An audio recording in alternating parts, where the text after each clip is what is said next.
कृष्ण कन्हैया लाल की जय, राधा रानी की जय। नितिन जी, आज आप हमें ये बताएं कि श्रीमद् भागवत गीता में धुंधकारी प्रेत की कहानी क्या है।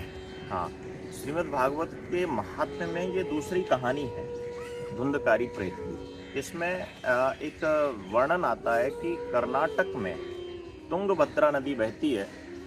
तो पूर्व काल में तुंगभद्रा नदी के निकट एक नगर में आत्मदेव नाम के एक ब्राह्मण रहते थे। उनकी पत्नी का नाम था धुंधली। तो आत्मदेव बड़े ही धर्मात्मा थे, पूजा पाठ जप तप उपासना में उनका ध्यान रहता था।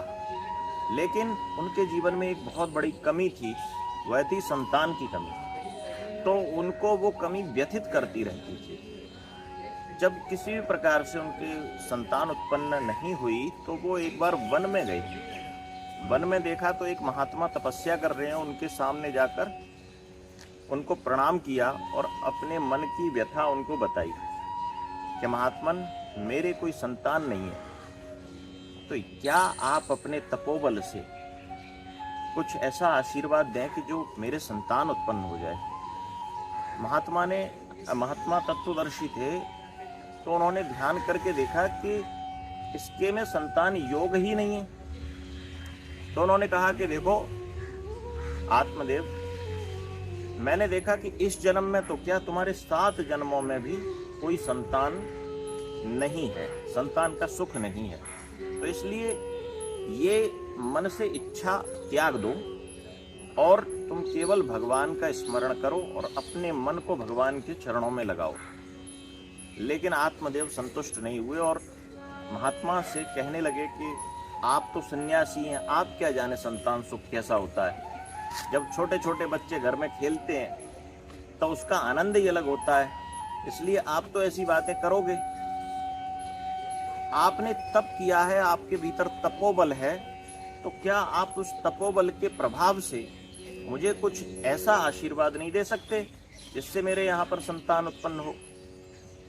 तो महात्मा दयालु होते हैं, संत जो हैं वो दयालु होते हैं कि उनकी प्रवृत्ति को देख के, उनके दुख को देखकर महात्मा ने एक फल दे दिया और फल देकर कहा कि लो जाओ और अपनी पत्नी को इस फल को खिला देना।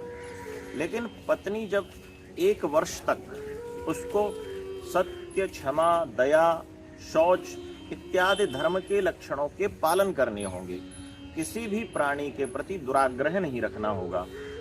तो इस तरह से जब वो तप साध्य होकर अपने 1 वर्ष को व्यतीत करेगी तो 1 वर्ष पश्चात उसके एक बालक होगा।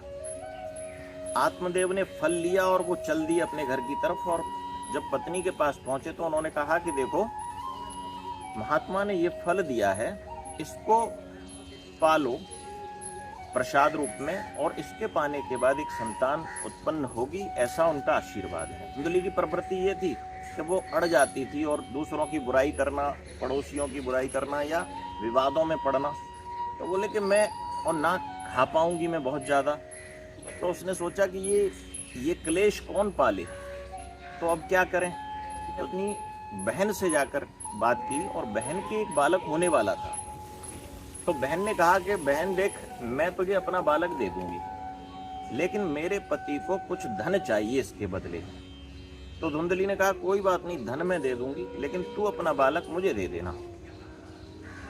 धुंधली अपने मायके चली गई और कहा कि देखो, इतने नियम जो आपने बताए हैं गर्भावस्था के दौरान कि सत्य, दया, क्षमा, तप और अन्य नियम भी मैं तभी कर सकती हूँ जब मेरी कोई देख रेख कर पाएगा। तो मेरे मायके में मेरी देख रेख अच्छी हो जाएगी, तो मैं मायके चली जाती हूँ। तो आत्मदेव बड़े खुश हुए कि चलो धुंधली वहाँ पर थी। तो 9 महीने तक वो वहीं पर रही और उसके बाद उसकी बहन के जो बेटा हुआ उसको लेकर घर आ गई और कहती है कि ये देखो, ये मेरे पुत्र हुआ है। तो आत्मदेव बड़े खुश हुए। आत्मदेव ने उसके नामकरण का सोचा, लेकिन धुंधली ने कहा कि देखो, इसका नाम मेरा पुत्र है, इसलिए मैं अपने हिसाब से इसका नाम रखूंगी। आत्मदेव ने कहा कोई बात नहीं।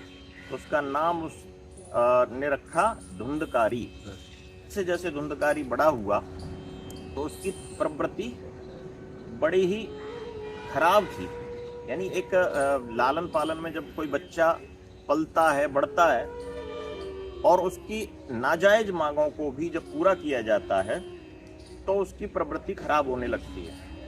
अच्छा, जिस गाय को फल खिलाया था धुंधली ने, उसके भी एक बेटा मनुष्य रूप में एक छोटा सा बालक हुआ, और उसमें अंतर इतना था कि उसके कान बड़े बड़े थे। लेकिन बड़ा आश्चर्य हुआ, आत्मदेव ने देखा कि गाय के भी एक मनुष्य जैसा बेटा हुआ, तो उसका नाम, उसको भी उन्होंने पाला आत्मदेव ने, और उसका नाम रख दिया गोकर्ण, क्योंकि उसके कान गाय जैसे थे।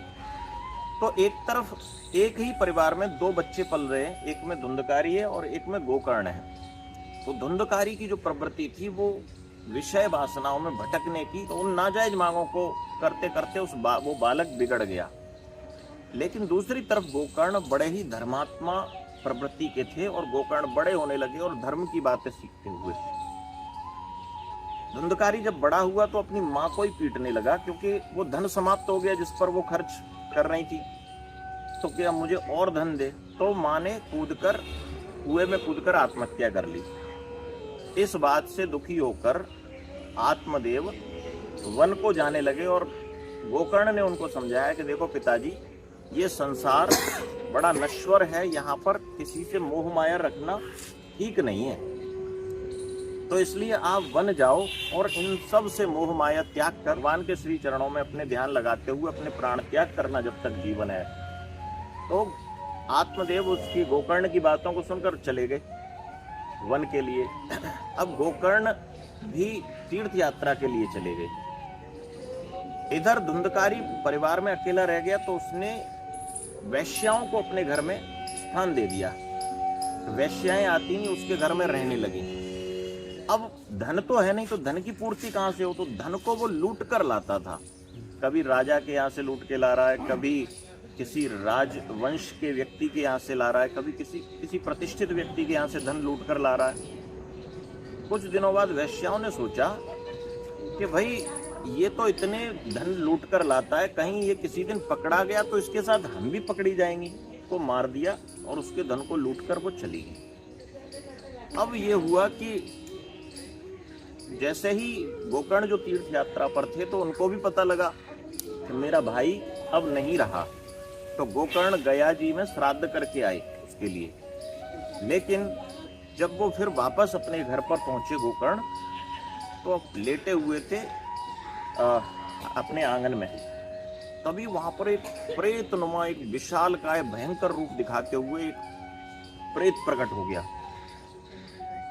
तो उसने गोकर्ण से कहा कि तू मुझे पहचानता है? गोकर्ण ने कहा कि मैं नहीं जानता, कौन हो तुम, बताओ क्या चाहते हो। तो उस प्रेत ने कहा कि मैं तेरा भाई धुंधकारी हूं और मैं प्रेत योनि में चला गया हूं। अब इस प्रेत योनि में मुझे बड़ा कष्ट होता है, इसलिए इस प्रेत योनि से निकालने का काम तू कर, क्योंकि तू धर्मात्मा है, तू सब जानता है।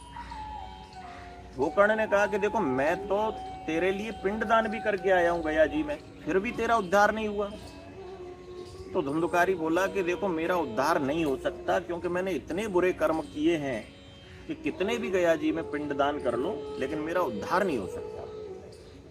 तो गोकर्ण सोचने लगे, पूरी रात सोचते रहे कि इसके उद्धार के लिए मैं क्या करूं।